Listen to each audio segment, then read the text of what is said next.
He will guide till the day is done. There's not a friend like the lowly Jesus.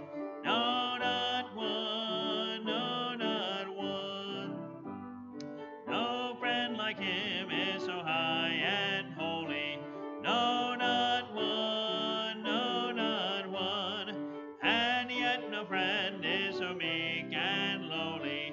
No, not one, no, not one. Jesus knows all about our struggles. He will guide till the day is done. There's not a friend like the lowly Jesus. No, not one, no, not one.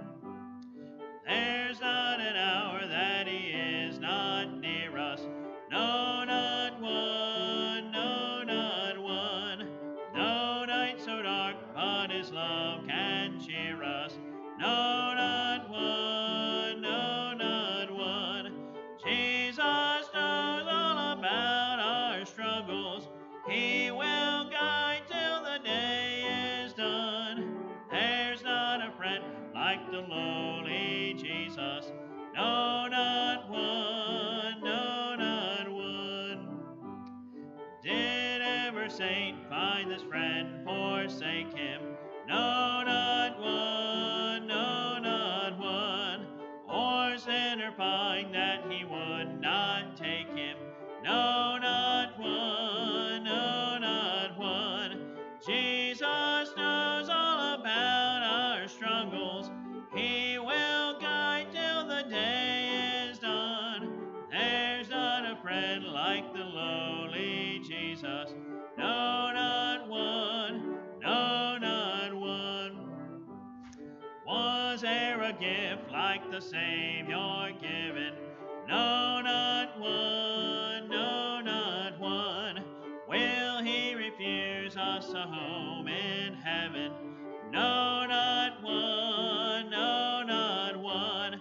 Jesus knows all about our struggles. He will guide till the day is done. There's not a friend like the lowly Jesus. No, not one, no, not one. Amen. I hope you know that tonight. Hope you have a friend in the Lord this evening. All right, it's good to have you folks out here. Welcome out here to Port Norris Baptist Church to Wednesday evening Bible study prayer time. Let's take our Bibles tonight. We're going to turn to the book of John and chapter number 13 tonight. John chapter number 13. All right. We're going to talk about service for the master tonight. In John chapter 13, service for the master.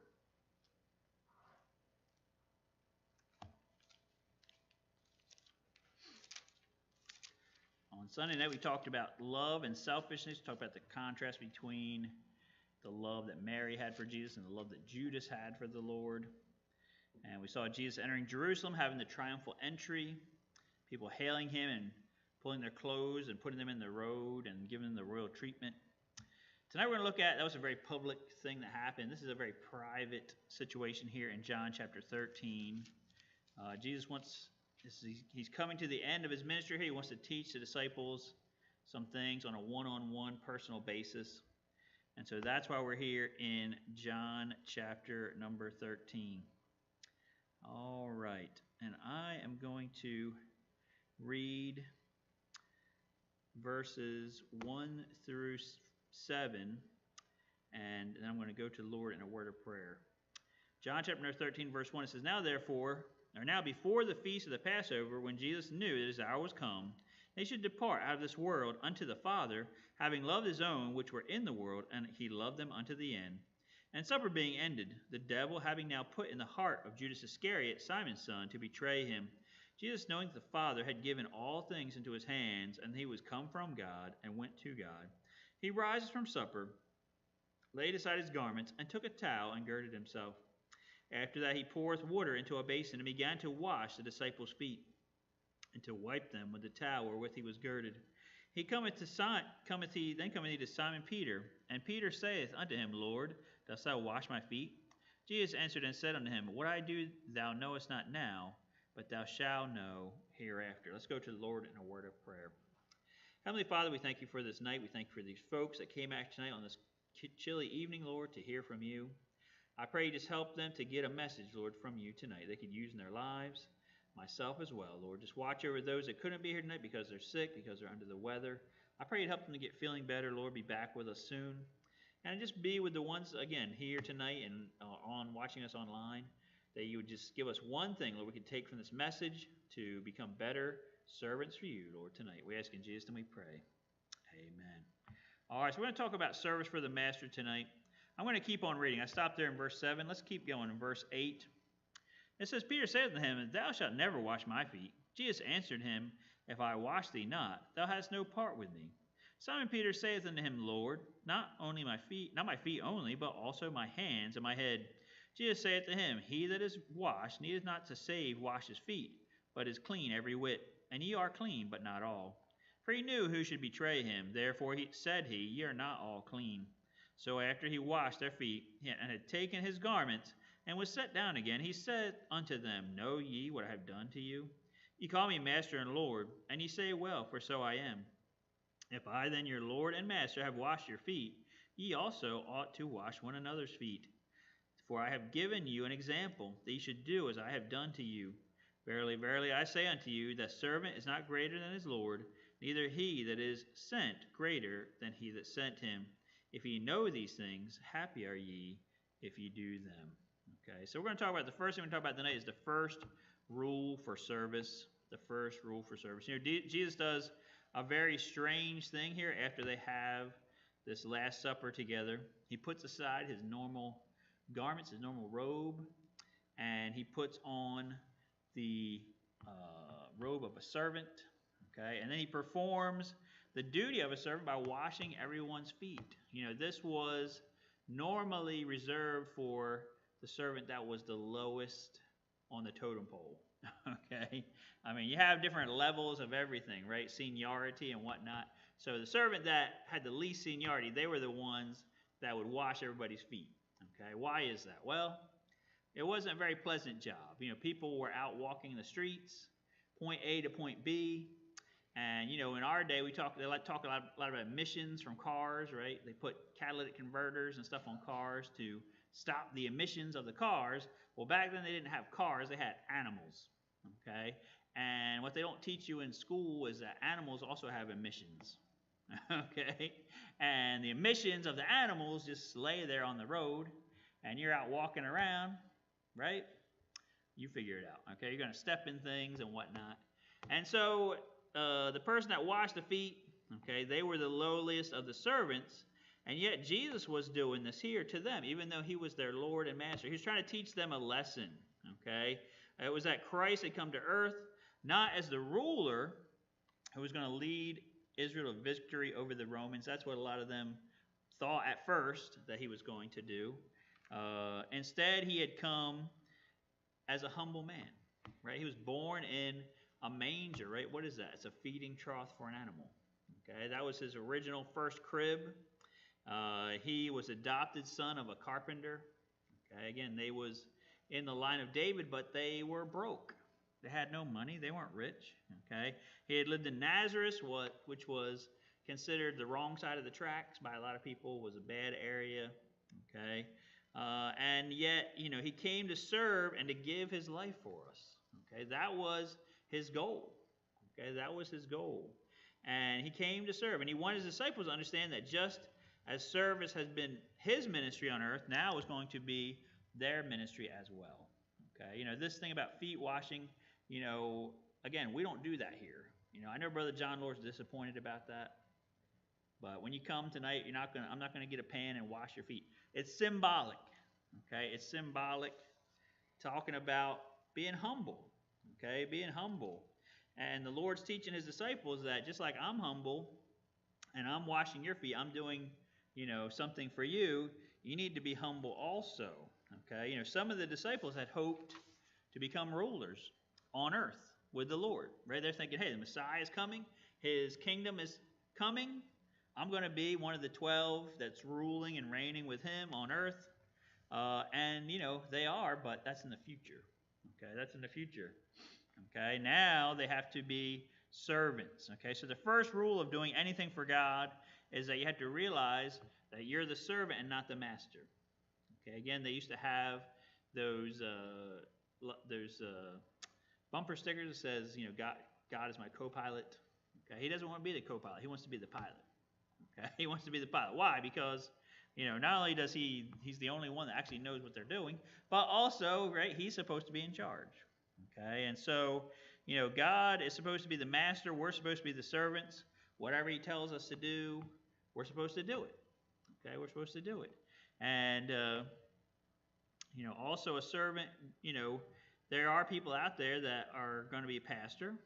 Okay, but when you're a pastor, you're supposed to be the servant of the people that you minister to. You're not supposed to be ruling over them, right? Bossing them around, telling them what to do.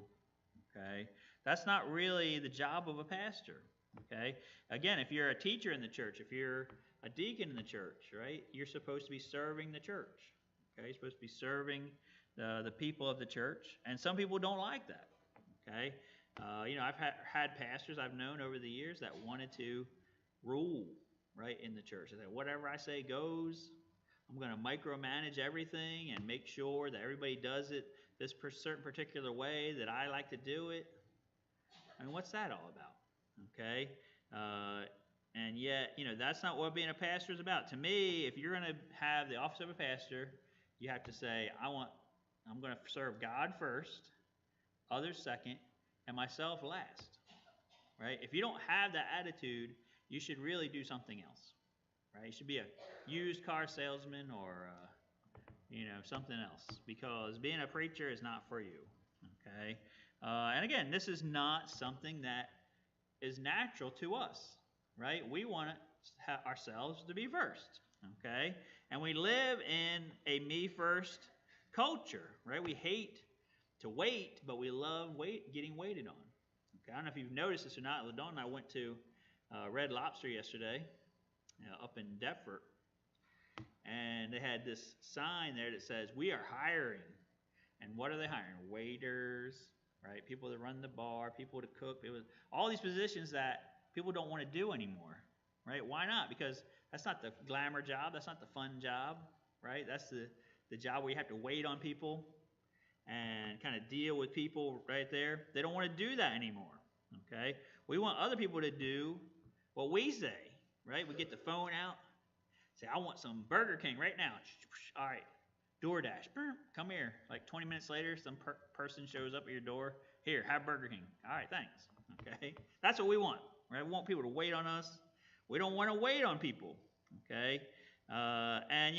But Jesus is telling his disciples, right, this is not to be who you are when you serve me. Okay, you're supposed to be a servant, and so he does this lowliest job as a testimony to them about this. Okay, to kind of shock them into.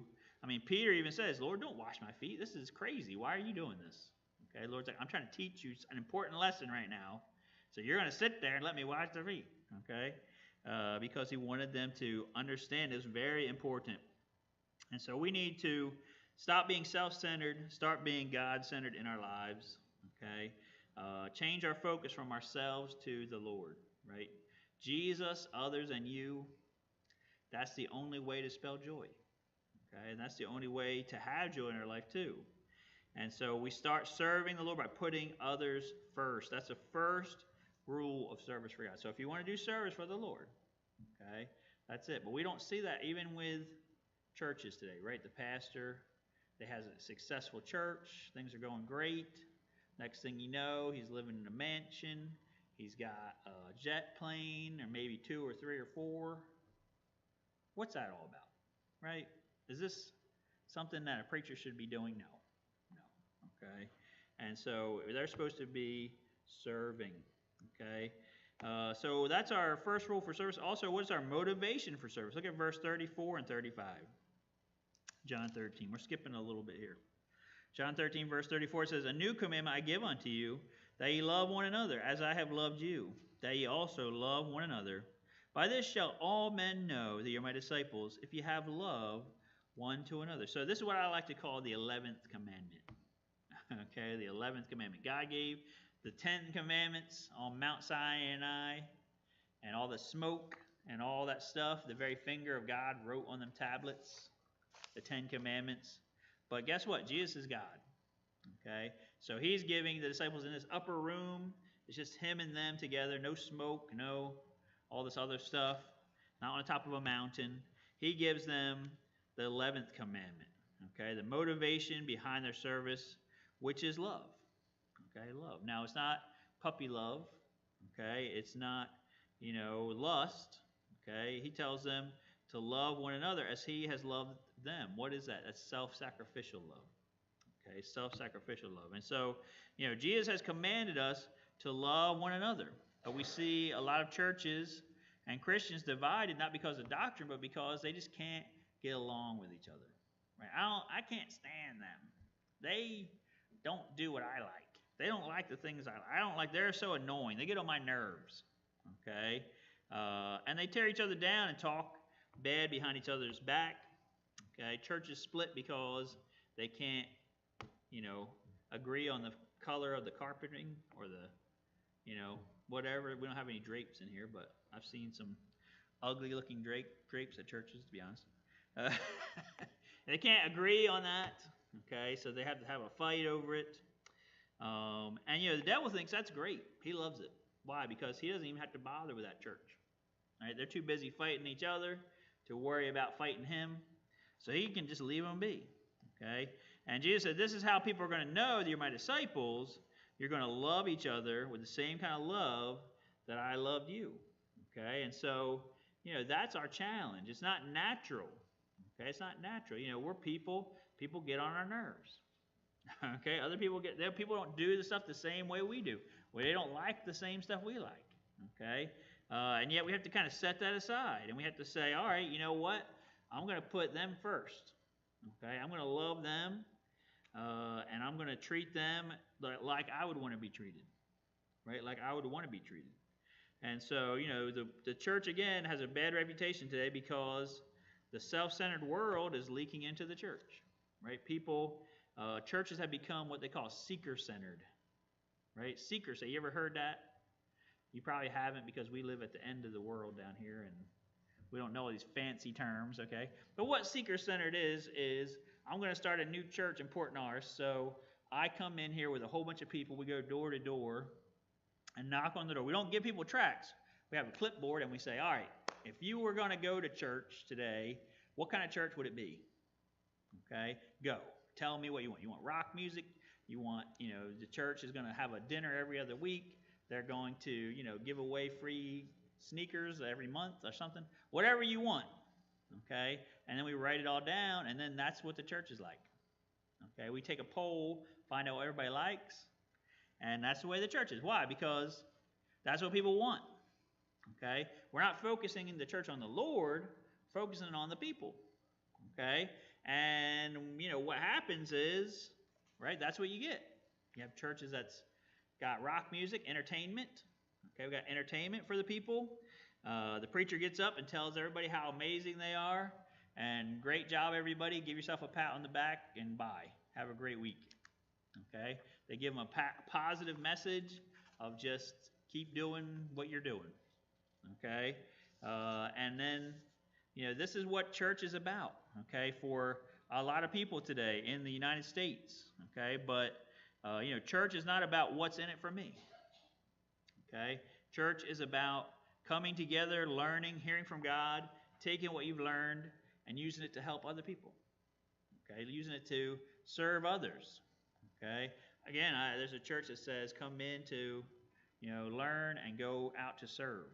Okay? That's what we should be doing. Okay? And so Jesus spent his entire ministry on others. There was times when he was tired. There was times when he, wanted to get apart by himself, and yet when he saw people that needed him, he stopped. He continued on preaching to them because they needed him. Okay, and so we need to have the love of God as our motivation for our service. If we serve the Lord and others out of love, then we're going to always do our best. We're going to always do it willingly. Okay, willingly. Again, a lot of times we get, oh, I got to do this, I got to do that. Okay, but if you do something out of love, you actually want to do it. Okay, I mean, my wife and I say, I want to take you out on a date. I'm like, oh man, I got to do that. Like, I look forward to it because I love her. Okay, and so the same thing happens if you love the Lord. Coming to church is not hard. Doing stuff for God is not hard if love is your motivation. And then the last thing we're going to see here tonight is retirement from service. Okay, retirement from service. Look at verses 33 through 36. Okay, John, we're going back a little bit here. John 13, 33 through 36. Actually, we're going forward, I'm sorry. It says, Little children, a little while I'm with you. Ye shall seek me, and as I said unto the Jews, whither I go, ye cannot come. So now I say to you, a new commandment I give unto you, that ye love one another, as I have loved you. Ye also love one another. By this shall all men know that ye are my disciples, if ye have love one to another. Simon Peter said unto him, Lord, whither goest thou? Jesus answered him, Whither I go, thou canst not follow me now, but thou shalt follow me afterwards. Okay, so Jesus tells his disciples soon he's going to be leaving them. And, that one day they were going to follow him. Right? Where was he going? Okay, he was going back to heaven. He was going back to heaven.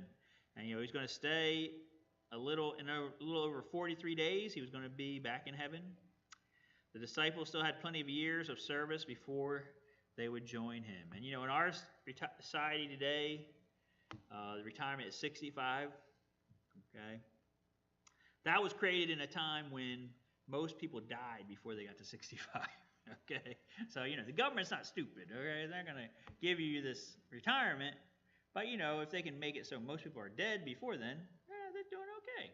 Okay. I mean, now people live on and on and on, causing some problems. There's even a group today that is about retiring early. Right. Have you heard about these guys? They like to retire as early as possible. Retire in their 20s, 30s, 40s, 50s. Okay. That's the FIRE movement, right? Financial independence, retire early. You look it up, John. It's real. It's real. And, people want to retire. Okay, they want to retire. And so, in God's business, there's a retirement plan also. Okay, it's called 6 feet under retirement. Okay, it's when the last breath leaves your body. Okay, that is your retirement plan for the Lord. Okay, and so, that's when we're supposed to retire. Okay, I talked to you guys about this a few weeks ago about Ben Franklin. Okay, Ben Franklin and all the stuff that he did after he turned 80 years old. Okay, our country is basically here today because of all the things Ben Franklin did after he turned 80. Okay, so I'm not saying everybody has to be that way, but at the same time, you're an older person. You say, hey, what can I do? There's still a lot to do. Okay, there's still a lot to do. As far as you can be praying, right, for people. You can be trying to reach people. You can write people letters. You can write people notes. Do nice things for people. There's lots of stuff people can do. They can say, well, I'm older now. I did my time. I'm done. Okay, again, Moses, when he turned 80, that's when business started picking up. Okay, and so God's retirement plan is heaven. Okay, that's heaven. But until that point, we have to keep serving him. It's like running a race, right? You don't get right to the very end and you see the finish line and you say, well, time to stop, right? No, that's not how you win, right? You want to get over the finish line before you stop, okay? And so we should be looking forward to heaven, serving the Lord, all the time that we have. I know Brother McCubbin, he's a hero to me, right? He's a hero to me. This man has lots of physical problems. He's had them for many years, and his wife also. And yet they just keep serving the Lord. And I feel like one of these days, Brother Mike's going to just fall over, and that's going to be it. I mean, now he would be happy if that's what happened. Because why? Because he wants to serve the Lord all the way, as much as he can, until the Lord takes him home. Okay? And so that should be our goal also, is don't try to retire early. Okay? Keep going for the Lord. Keep serving the Lord. As long as he gives you the ability to do it, do it. Okay? So that's my encouragement to you folks tonight. Service for the Master. Service for the Master. All right. Let's go to